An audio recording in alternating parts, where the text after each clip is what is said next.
Ito, sample lang. Yan po si dating Senador Laila de Lima, number 1 nominee ng mamamayang liberal, yung party list na nanalo po ngayong katapos lang eleksyon. Itong picture na ito ay resource person dyan sa mga hearing sa Kongreso, especially yung Quadcom. Ngayon, sa pagpasok ng 20 Congress, hindi na siya resource person. Siya ay kasama na sa mga congressman na mag-iimbestiga at in aid of legislation sa kanilang gagawin. Kasi siya po ay magiging congressman. Kasama siya doon sa top 20 or top 16 na mga party list. So pasok na pasok po yan dahil 16 congressman ang kailangan. So siya po ay kasama na dyan. Panalo. First time, up, sabi nga niya, doon sa kanyang mga statement at mga pinopost na sa social media, after makulong siya ng 7 taon sa gawa-gawang mga kaso, siya ay muling nakabalik sa presinto at nakaboto. Kaya masayang masaya siya kahapon dahil nakaboto siya. At sa pagbotong yan, first time uling makaboto after makulong at makalaya, naipanalo pa niya ang kanyang party list, mamamayang liberal. Okay? So siya po ay isang magiging kongresista na. Dating senador, ngayon maging mababatas at makakasama niya yung Makabayan Bloc, Akbayan at iba pang mga marginalized sector na mga kongresista sa mababang kapulungan. Mukhang abang-abang ngayon ang ating Senado at Kongreso.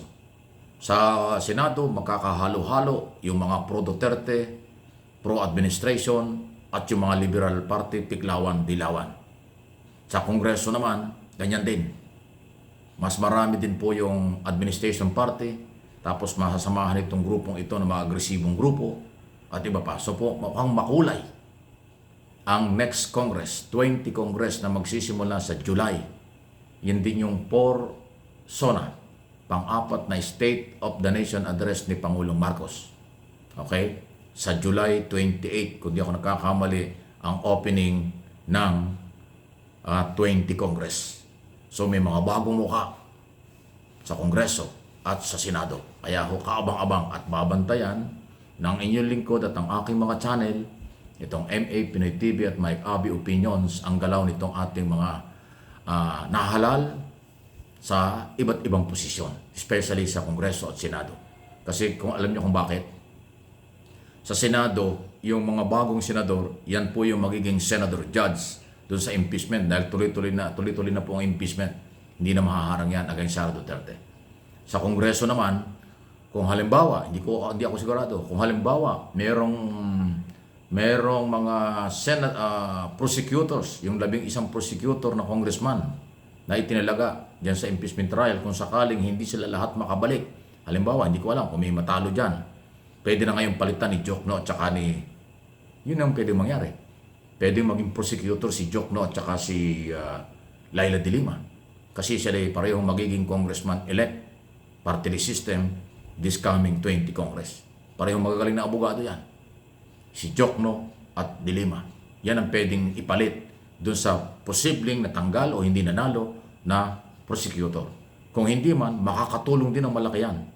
Kasi ang Kongreso, ang Kamara, silang prosecutor. So pwede silang magtulong-tulong dun sa mga ebidensya.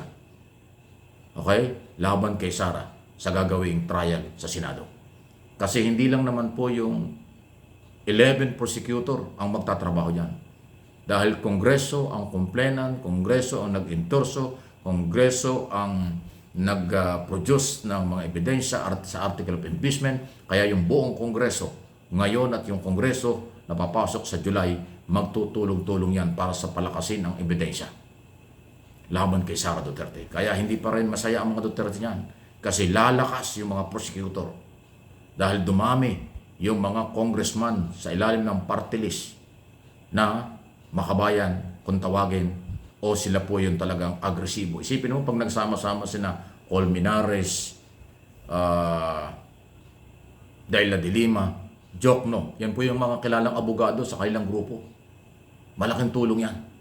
At yung iba pang mga abogado dyan, na mga district congressman, sila lahat ay magtutulong-tulong para palakasin yung laban nila, panindigan ng article of impeachment laban kay Sara Duterte. Kaya hindi pa ho tapos. Tapos ng eleksyon, Pero itong papasok na Kongreso, dito po magkakasubukan. Kaya ba nilang mapatunayan ang mga kaso at ebidensya at testigo against Sara Duterte? Kaya bang harangan ng mga senador na pro Duterte ang malakas na impeachment at ebidensyang ipipresenta ng Kongreso sa pagsisimula ng trial, pagpuproseso, magsisimula junto ng mga proseso, din ang actual trial niyan sa next Congress na. Kaya marami pa hong mangyayari, marami pang aabangan.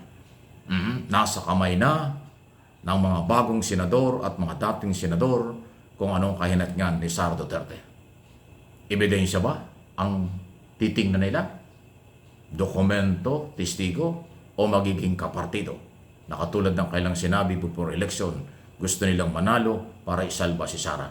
Gusto nilang manalo para iligtas si Sara sa impeachment trial. Yan po yung gusto ng ibang kandidato ng PDP Laban. Ngayon, meron pong makakalusot. May nakalusot na actually. 3 na din sigurado kung di ako kakamali. So, yan ba yung kailang gagawin? Panindigan? Maging bulag sa katotohanan, sa ebidensya? O hindi? Kaya aabangan natin.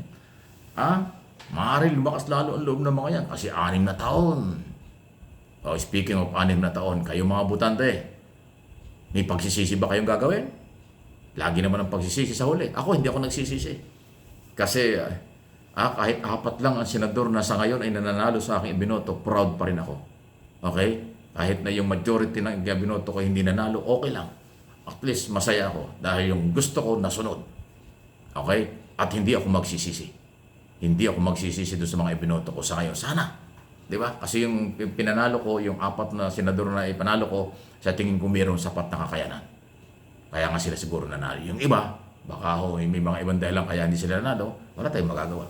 Kasi yung iboto natin ng isang kandidato, na nagagawa natin ang ating kagustuhan, okay na yon. Kung ang iso ay panalo, iba na yon.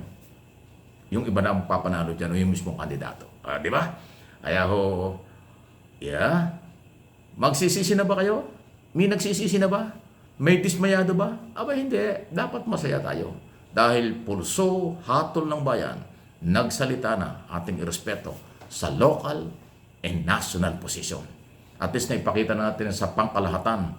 Kung meron naman pangilan-ilan na kaunting problema, pangkalahatang natuloy pa rin at naging generally nga peaceful, sabi ng ating pamahalaan, lalo ng PNP at military, ang ating political exercise. Kaya mga Pilipino sa abroad, congratulations din sa inyo, mga OFW. May ilang bang, hindi ko alam kung percentage, ilang milyon ba o nakaabot ba ng 1 million? Ang mga nakabotong Pilipino sa abroad, sana marami rin kayong nakaboto na katulad ng iba. Ayan. Okay? So, tanggapin ang pagkapanalo, tanggapin din ang pagkatalo para hindi masakit sa ulo. Di ba? Relax lang. Ganon talaga ang labanan. May nanalo, may natatalo. Hindi pwedeng lahat panalo. Please like and share ng ating video.